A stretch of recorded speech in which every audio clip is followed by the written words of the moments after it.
Внимание! Пуск!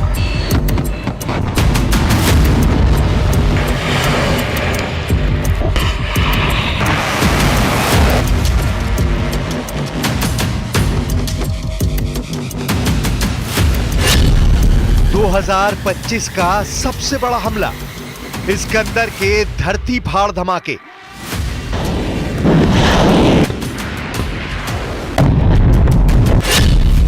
Trump पर भड़के Putin ने सूमे को मिसाइल से उड़ा डाला। 112वीं ब्रिगेड से नेटो का एनकाउंटर शुरू। पुतिन का मीट ग्राइंडर मिशन 2029 एक्टिव। 2 दिन से सिर्फ मिसाइलें फट रही हैं, मौत बट रही है, मातम मनाने की फुर्सत तक नहीं मिल रही है। पुतिन की रॉकेट फोर्स ने यूक्रेन को धुआं धुआं कर डाला है। हमले रुकने का नाम नहीं ले रहे। फाइटर ड्रोन रॉकेट की बौछार कर रहे हैं। मीडियम रेंज मिसाइल के धमाके से यूक्रेन थर्रा रहा है। यूक्रेन के सूमे से युद्ध के जो दृश्य सामने आ रहे हैं वो कलेजा कपा रहे हैं।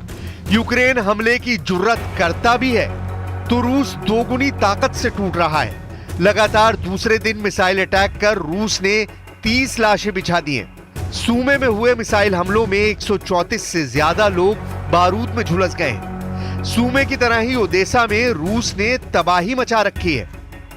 16 अप्रैल की सुबह ओदेसा में अंधाधुंध मिसाइलों की बौछार की गई। ओदेसा हमले के साथ यह भी साफ हो चुका है कि रूस ने काला सागर को लेकर जो डील की थी वो अब खत्म हो चुकी है। काला सागर तट पर बसे ओदेसा में रूसी मिसाइलों के हमलों से कई घर तबाह हुए हैं। यूक्रेन ने आरोप लगाए हैं कि सूमे और ओदेसा में रूस ने बेगुनाह लोगों पर बारूद बरसाया है। रूस के हमले में तूफानी रफ्तार नेटो चीफ की यूक्रेन विजिट की वजह से आई। मार्क रूटे के यूक्रेन दौरे से भड़के पुतिन ने तांडव मचा दिया। वहीं यूक्रेन पर हुए हमले के बाद मार्क रूटे ने धमकी दी है कि पुतिन से बातचीत करके युद्ध का अंत लगभग नामुमकिन है। मार्क रूटे ने एक बार फिर पुतिन को यूरोपीय देशों की पावर दिखाई है। Discussions are not easy, not least in the wake of this horrific violence. But we all support President Trump's push for peace. Other allies, including through efforts led by France and the United Kingdom, are ready, willing, and able to shoulder more responsibility in helping to secure peace when the time comes. Mark रूटे के सामने Zelensky ने यह भी साफ कर दिया है कि यूक्रेन की 1 इंच जमीन भी वो पुतिन को नहीं देने वाले। मतलब यह कि ज़ेलेंस्की ने पुतिन के उन इलाकों के रूस को सौंपने की शर्त को ठुकरा दिया है जिसके लिए ट्रंप उन पर प्रेशर बना रहे हैं।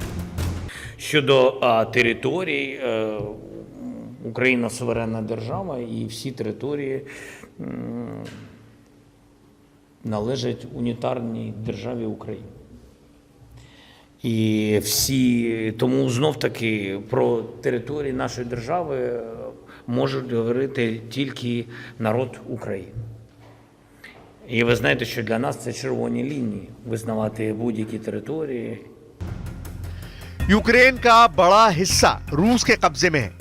पुतिन चाहते हैं कि कब्जे वाला हिस्सा रूस का माना जाए। युद्ध समझौते से पहले रूस का टारगेट यूक्रेन के 70% इलाके पर कंट्रोल करने का बताया जा रहा है। इस लक्ष्य को हासिल करने के लिए पुतिन आर्मी ने पूरा जोर लगा दिया है। इसे ऐसे समझिए कि 1 मार्च से 26 मार्च के बीच रूस ने फरवरी की तुलना में 17% ज्यादा हमले किए। 25 से 28 मार्च तक हर दिन 200 हमले, जो 2025 में 3 दिन में सबसे ज्यादा हैं। रूस की 1.5 लाख नई सेना, 200 लड़ाकू विमान और 3000 टैंक यूक्रेन के 1000 किलोमीटर इलाके में लड़ रहे हैं। रिपोर्ट के मुताबिक रूस ने लुहांस्क में 99% और डोनेस्क, खेरसोन, ज़ैपोरिज़िया में 70% इलाके पर कब्जा कर लिया है। वॉर एक्सपर्ट्स का अनुमान डराने वाला है। यूक्रेन के रक्षा विशेषज्ञों ने आशंका जताई है कि पुतिन यूक्रेन के 70% इलाके पर कब्जा कर सकते हैं। रूस ने जिस दिन डोनेस्क और लुहांस्क पर फुल कंट्रोल कर लिया, उसी दिन से यूक्रेन हाफ हो जाएगा। सूमे जैसे रणनीतिक शहरों पर हमले को पुतिन का मिशन 70% का ट्रेलर माना जा रहा है। रूस बार बार यह आरोप भी लगा रहा है कि अमेरिका और यूरोपीय देश यूक्रेन के साथ मिलकर युद्ध भड़का रहे हैं। विदेश मंत्री सर्गेई लैवरोव ने आरोप लगाया है कि रूस पर लॉन्ग रेंज मिसाइल हमले में पश्चिमी देश मदद पहुंचा रहे हैं। Военнослужащие стран НАТО находятся там, все это знают, напрямую руководят. Нью-Йорк Таймс тут недавно объяснила, как с самого начала американцы играли решающую роль в атаках на Россию, и без этой роли американцев большинство дальнобойных ракет вообще... रूस यूरोपीय देशों की घेराबंदी से भी भड़का हुआ है। जर्मनी दूसरे विश्व युद्ध के बाद पहली बार लिथुआनिया में स्थायी तौर पर 5000 सैनिक तैनात करने जा रहा है। फ्रांस ने अपने नागरिकों के लिए 20 पन्नों की गाइड बुक जारी की है, जिसमें युद्ध के दौरान कैसे जिंदा रहना है इसे बताया गया है। फ्रांस ने रिजर्व बलों में शामिल होने के सुझाव नागरिकों को दिए हैं। बाल्टिक कंट्रीज ने रूस बॉर्डर पर ज्वाइंट सिक्योरिटी लाइन बनानी शुरू कर दी है। बाल्टिक सिक्योरिटी लाइन में 600 बंकर, एंटी टैंक खाइयां, जंगलों में बैरियर, ड्रैगन टीथ और रॉकेट सिस्टम बनाए जा रहे हैं। यही नहीं, पोलैंड और बाल्टिक देशों ने एंटी पर्सनल माइन संधि से खुद को अलग कर लिया है। नेटो ने आशंका जताई है कि बहुत जल्द पुतिन यूरोप पर हमले शुरू कर सकते हैं।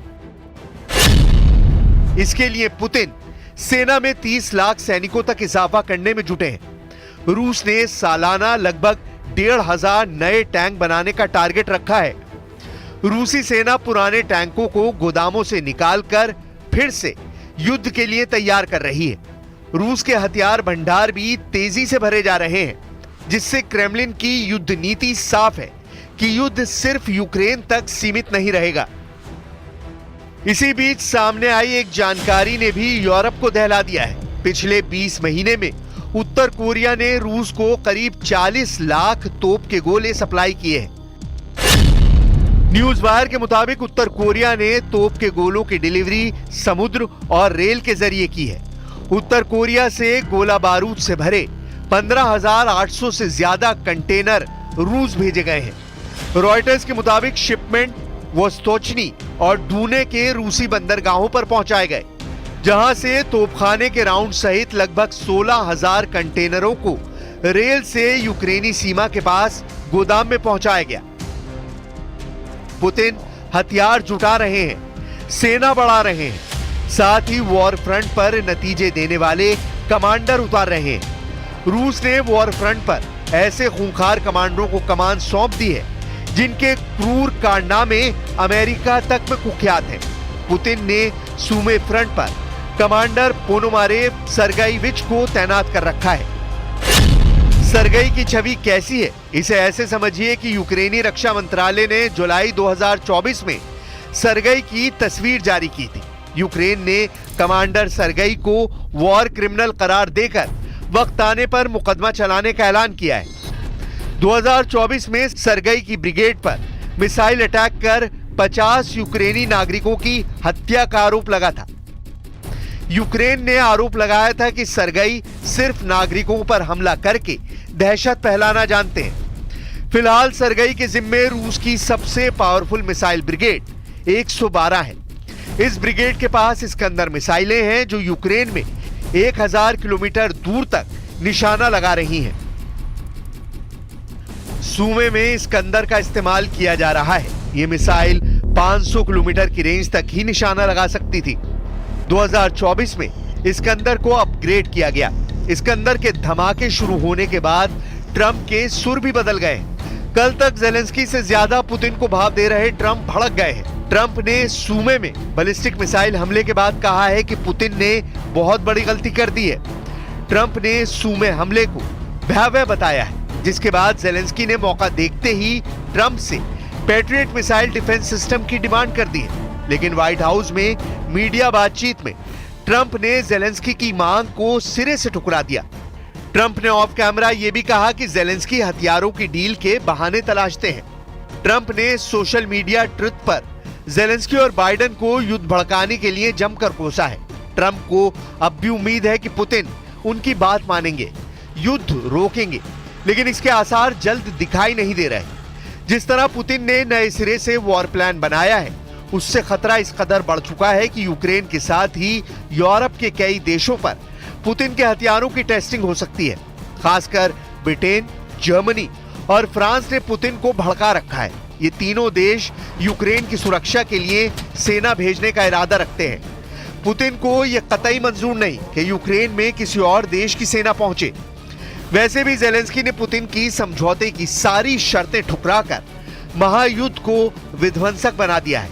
अब किसी भी गलती पर पुतिन परमाणु बमों का गोदाम खोल सकते हैं, जिसके बाद की सारी लिमिट क्रॉस होना तय है।